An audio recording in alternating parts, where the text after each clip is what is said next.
Hemos pasado estas semanas y hemos visto cómo siempre, cada año en este tiempo, se hace alusión a la crucifixión de nuestro Señor Jesucristo.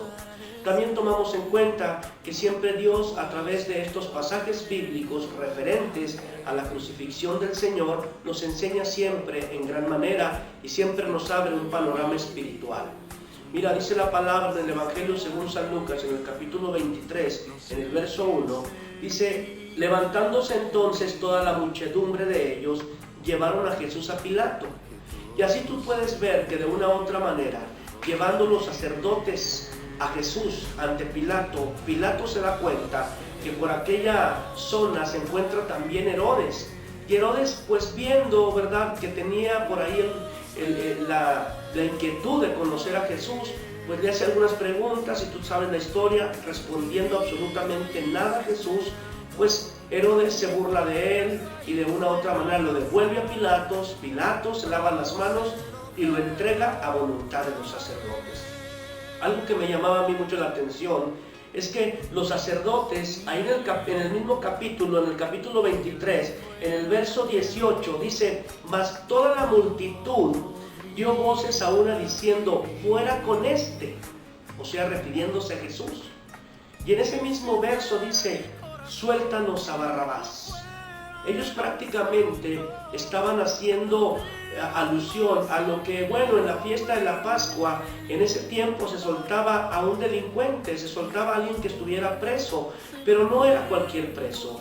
Dice Mateo 27 que Barrabás era prácticamente un rebelde en extremo, era prácticamente un asesino en potencia. Y ellos preferían que soltaran a Barrabás en lugar de que soltaran a Jesucristo. Pero bueno, en todo esto Dios nos enseña. Era necesario que Jesucristo padeciese. Era necesario que se cumpliese la Escritura. Era necesario, ¿para qué?, te preguntarás tú. Simple y sencillamente, para que Barrabás fuera libre. Y así sucesivamente podemos darnos cuenta que en estos versos Dios nos enseña infinidad de tipos. En el Antiguo Testamento, lleno de tipos y antetipos o prefiguraciones de lo que se tenía que cumplir, aquí se estaba cumpliendo prácticamente la Escritura, donde dice la palabra que todo aquel que en Él cree, que todo aquel que recibe a Jesús no se pierda y tendrá una vida eterna. Prácticamente Barrabás, perdido, encarcelado, casi muerto en pecados y delitos, estaba haciendo libertad, pero estaba tomando a alguien su lugar. Ese lugar lo estaba tomando Jesucristo. Se estaban levantando tres cruces. Dice la palabra en el nombre de Jesús, dice: se estaban levantando tres lugares con tres cruces en aquel monte Gólgota. Dos ya estaban ocupadas. Dos malhechores estaban ya ocupando dos de las tres cruces que estaban preparadas en aquel monte de la calavera. Esa tercer cruz, o la cruz del medio, le correspondía a Barrabás. Y haciendo alusión a lo que te decía del Antiguo Testamento, Barrabás no es sino un tipo o una figura de lo que tú y yo éramos sin Cristo. Entonces era necesario de que la cruz del medio fuera ocupada por alguien no famoso como Barrabás, sino por alguien grande como Jesucristo, porque nuestro pecado era grande, porque nuestro pecado era prácticamente el que nos estaba condenando y nos estaba separando de la voluntad del Padre.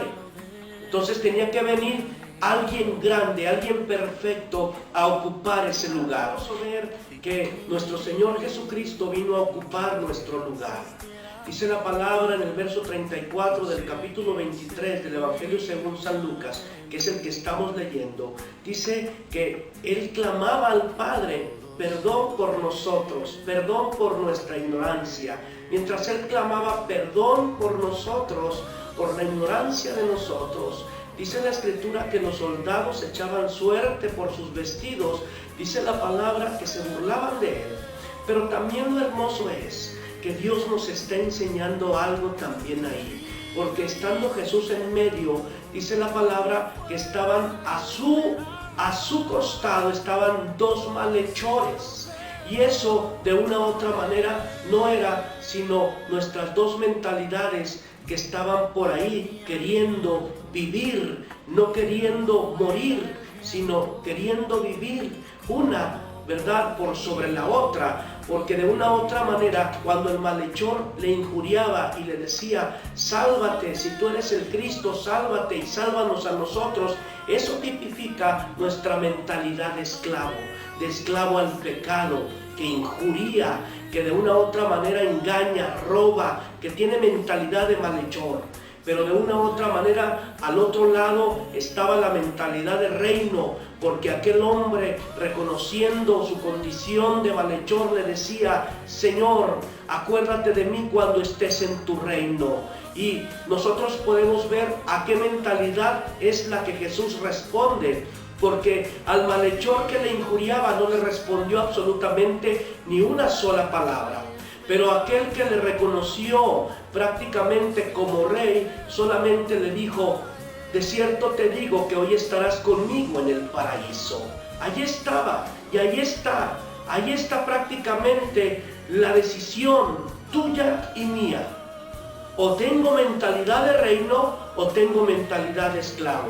Siempre recordando que el centro tiene que ser Jesucristo. Para que mi mentalidad del reino esté siempre vigente, tiene que estar Jesucristo en el centro de todo lo que yo esté decidiendo, de todo lo que yo esté emprendiendo, absolutamente siendo Él mi Señor, mi Salvador y aquel que me guía por donde quiera que yo vaya. Así que reconozcámoslo hoy y siempre como nuestro absoluto Señor y Salvador Jesucristo. Dios te bendiga y Dios te guarde.